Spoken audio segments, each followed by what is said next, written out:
इस ग्लिच को तो छोड़िए, इस डाटा को ना जारी करना पड़े, इसलिए एक बड़ा खेल हुआ। और खेल ये हुआ कि बार एसोसिएशन के जो अध्यक्ष हैं, सुप्रीम कोर्ट बार एसोसिएशन के अध्यक्ष अदिश अग्रवाल, उनकी तरफ से राष्ट्रपति को चिट्ठी लिख दी गई। उनकी तरफ से राष्ट्रपति को चिट्ठी लिख दी गई और चिट्ठी लिख के कहा गया कि जो इलेक्टोरल बॉन्ड पे आपने वर्डिक्ट दिया है, और ये राष्ट्रपति को चिट्ठी लिखी गई द्रौपदी मुर्मू जी को, कि इसको रोक दिया जाए, जानकारी ना जारी किया जाए। प्रेसिडेंट को लिखा कि होल्ड पर रख दीजिए। सीनियर एडवोकेट हैं Adish C Agarwal, Supreme Court Bar Association के president. A letter president Draupadi Murmu को उन्होंने भेजा और उनसे अनुरोध किया कि सुप्रीम कोर्ट के फैसले पर जो है उस पे डाटा ना जारी हो, उसको रोक दीजिए। उन्होंने कहा supreme court should not allow itself to deliver judgement that would create constitutional settlement. यानी इनका जो भी कहना था वो यही था कि इसको रोका जाए। इनका, मैं ये कौन व्यक्ति हैं आपको इसके लिए मैं बता देता हूं कि इन पर एक बार एससी बार एसोसिएशन मेंबर्स ने जनरल बॉडी मीटिंग में डिस्कशन करके इन पार्टी प्रेसिडेंट को हटाने के लिए सिग्नेचर अभियान किया। 161 मेंबर ने रेजोल्यूशन साइन किया, जनरल मीटिंग हुई और आरोप के मुताबिक और कहा गया कि chief justice of India DY Chandrachud इस पर सो मोटो लें, और ये कहा गया कि एक पार्टी विशेष के लिए ये काम करते हैं, ये आरोप इन पर लगा। और आज वो दिखा कि ये सीधे राष्ट्रपति को चिट्ठी लिख दिया, इन्होंने रोकने का प्रयास किया गया। अब इसमें दो चीजें और हो सकती है, राष्ट्रपति के पास डायरेक्ट पावर नहीं कि कैसे रोकेगी, वो तो मंत्रिमंडल रोकता है, राष्ट्रपति पे सिग्नेचर करता है। लेकिन एसबीआई ने तो डाटा दे दिया, कितना दिया, आधा अधूरा दिया। ये इंडियन एक्सप्रेस ने सोर्स से छापा है कि अभी यूनिक आइडेंटिफिकेशन नंबर के साथ दिया या नहीं, मिलान करने में सहूलियत होगी या नहीं, ये 15 मार्च को पता चलेगा।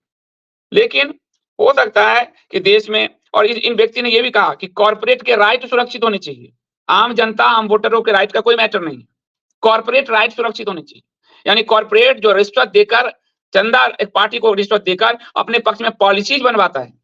एक कॉर्पोरेट ने अपने पक्ष में एयरपोर्ट हासिल करने के लिए सरकार ने 5-7 लॉ में ही बदलाव कर दिए, उसके इलेक्ट्रल बॉन्ड के लिए 2-3 लॉ में बदलाव कर दिए, और एयरपोर्ट के लिए 5-7 नियम में, लॉ में नहीं, नियम में बदलाव कर दिए। सेबी ने शेयर बाजार में नियम में बदलाव कर एक बड़े कॉर्पोरेट को 53,000 करोड़ का फायदा पहुंचवा दिया। तो कॉर्पोरेट का रक्षण हो, ये बात ये अग्रवाल साहब करने पहुंचे हैं। तो ये जो इशू है वो 15 मार्च को दिख जाएगा इस सरकार की मंशा क्या है। यदि वो सामने आता है, आधा अधूरा के रूप में आता है तो भी सरकार की मंशा, अच्छा से पूरा आता है तो भी सरकार की मंशा, और नहीं आता है तो भी। आप कहोगे सरकार की क्या मंशा, तो इस समय चुनाव आयोग, तो चुनाव आयोग का काम है, तो चुनाव आयोग में सिर्फ एक मुख्य चुनाव आयुक्त बचे हैं, राजीव कुमार जी। आप सबको ध्यान होगा कि चुनाव आयोग में राजीव कुमार सिर्फ बचे हैं, अरुण गोयल का इस्तीफा हो चुका है, 1 मेंबर सिर्फ बचा हुआ है। चुनाव आयोग में भी सब कुछ ठीक नहीं चल रहा। इलेक्ट्रल बॉन्ड का घोटाला तो पता चल ही गया, ईवीएम में बनाने वाली कंपनी में 4-4 भाजपा के पदाधिकारी बैठाए गए। चुनाव आयुक्त इस्तीफा दे रहे हैं, एसबीआई बॉन्ड नहीं का डाटा नहीं देने के लिए हाथ पैर मार रही थी। तो चीजें उतनी साफ नहीं है, संवैधानिक संस्थाएं किस तरीके से जूझ रही है ये इससे दिख रहा है। लेकिन 15 मार्च को इसका ओरिजिनली पता चल जाएगा कि मंशा सरकार की कितनी साफ है, क्योंकि वो एक चुनाव आयुक्त हैं और वो चुनाव आयोग एक पार्टी, एक व्यक्ति आयोग बन गया है। तो सुप्रीम कोर्ट की शक्ति के बाद आज भारतीय स्टेट बैंक ने चुनावी बॉन्ड से संबंधित सभी डेटा भारतीय चुनाव आयोग को सौंप दिया। भारतीय चुनाव आयोग ने ट्विटर एक्स पर इसकी पुष्टि की। सुप्रीम कोर्ट के निर्देश के मुताबिक चुनाव आयोग एसबीआई से प्राप्त सारी जानकारी को 15 मार्च 2024 को शाम 5 बजे तक अपनी वेबसाइट पर प्रकाशित करेगा। ये अभी तक ऑफिशियल है, लेकिन जिस तरह से राष्ट्रपति को इन्वॉल्व करके इसको रोकने का प्रयास किया गया, उसे देखते हुए संभव है कि आगे कुछ और फैसले चले जाएं। तो हम प्रतीक्षा करते हैं। मैं इस न्यूज पे नजर बनाए हुए हूं, आपको इस न्यूज का जो विश्लेषण आपको मिलेगा, हार्ड न्यूज का विश्लेषण मैं रेगुलर देता रहूंगा व्यस्तता से समय निकालकर। तो इस पर हम नजर रखते हैं और 15 मार्च को इस पर बात करते हैं कि क्या निकला। तो आप सबका बहुत धन्यवाद। इस बारे में यदि कोई प्रश्न हो, और चूंकि आजकल बहुत लेट हो रहा है रात्रि में, तो इस बारे में कोई प्रश्न हो तो आप हमसे पूछ सकते हैं। धन्यवाद।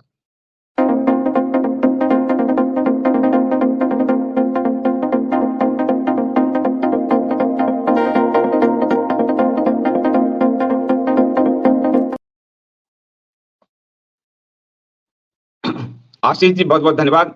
Ashish Thapliyal ji thank you so much YouTube member बनने के लिए, बहुत बहुत धन्यवाद। एबीसी 123 बहुत बहुत धन्यवाद आपका सुपर स्टिकर के लिए, बहुत धन्यवाद। दिनेश शर्मा जी धन्यवाद। Hope some ESPD candidate get elected in the coming Lok Sabha, बिल्कुल उम्मीद हमें ही कर रहे हैं और जिस शीघ्र ही सारे जो कैंडिडेट हैं उसकी जो जहां भी हम चुनाव लड़ रहे हैं उसकी घोषणा शीघ्र कर दी जाएगी, प्रक्रिया वो चल रही है। अतुल शर्मा जी बहुत दिनों बाद पधारे हैं, आपका बहुत बहुत धन्यवाद मेंबरशिप के लिए।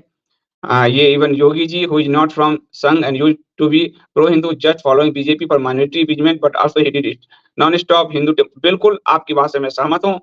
योगी जी को अब ये लग गया कि जब इस रास्ते पर चलकर मोदी प्रधानमंत्री हो सकते हैं, लोकप्रिय हो सकते हैं, हिंदू हृदय सम्राट हो सकते हैं, तो हमें अलग लाइन लेने की क्या जरूरत है।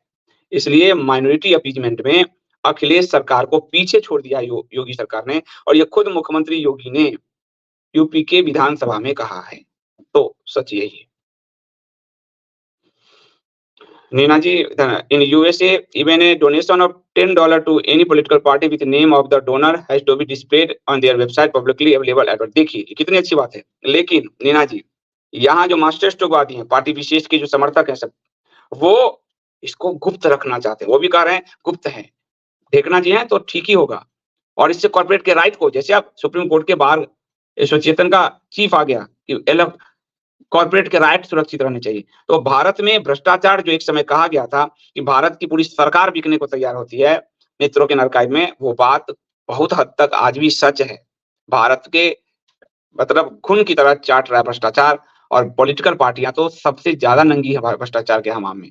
इसलिए आप ठीक कह रहे हैं, $10 का डोनेशन भी वहां पब्लिश होता है, और यहाँ हजारों करोड़, 6,000 करोड़, 12,000 करोड़ को छुपाने के लिए सारा कानून उल्टा उल्टा पुल्टा लोग कर देते हैं ताकि बचा रहे, सच छुपा रहे। हाँ नागेश राव जी, अगर डाटा फेक निकला तो एसबीआई को और अधिक पनिश बिल्कुल किया जा सकता है। सुप्रीम कोर्ट ये बिल्कुल पनिश कर सकती है, ऑर्डर दे सकती है, लेकिन इसमें फेक की जगह क्या होगा, आधी अधूरी सूचना होगी। जो इंडियन एक्सप्रेस पढ़ के मुझे पता चल रहा है कि यूनिक आइडेंटिफिकेशन नंबर के साथ इसका मैच नहीं, ताकि लोग इतनी जल्दी मैच न कर ले, लोग कंफ्यूज रहे। आम जनता को तो ऐसे भी मैच करने नहीं आएगा वो तो। लेकिन अब 15 मार्च को देखते हैं कि चुनाव आयोग का रवैया क्या होता है। रमाशंकर कटारे जी धन्यवाद। यह योजना 6 साल से चल रही है, एसबीआई ने अभी तक मैचिंग डाटा क्यों नहीं बनाकर रखा था, बैंक के पास सभी कुछ है। बिल्कुल है, ये बात खुद chief justice of India Chandrachud ji ने कहा। एसबीआई के वकील हरीश साल्वे से, इतना महंगा वकील ये सरकारी कराई साफ दिख रहा है। तो हरीश साल्वे से कहा कि आपने जब जारी किया था तो कहा था सारा डाटा होगा। आप केवाईसी लेते हो, जो भी बॉन्ड खरीदता है वो केवाईसी अपना देकर खरीदता है, तो आपके पास तो डाटा है। किसको भुनाया, वो एसबीआई में ही बनाएगा, तो किस पार्टी के अकाउंट में गया वो डाटा आपके पास है। और आपने कहा था ये सारा डाटा आपके मुंबई मुख्यालय में होगा, तो निकालो ना, ये साफ साफ कहा निकालिए, उसको बाहर निकालिए, मुंबई मुख्यालय में है तो कल ये बात तो कोर्ट ने भी कहा इस बात को।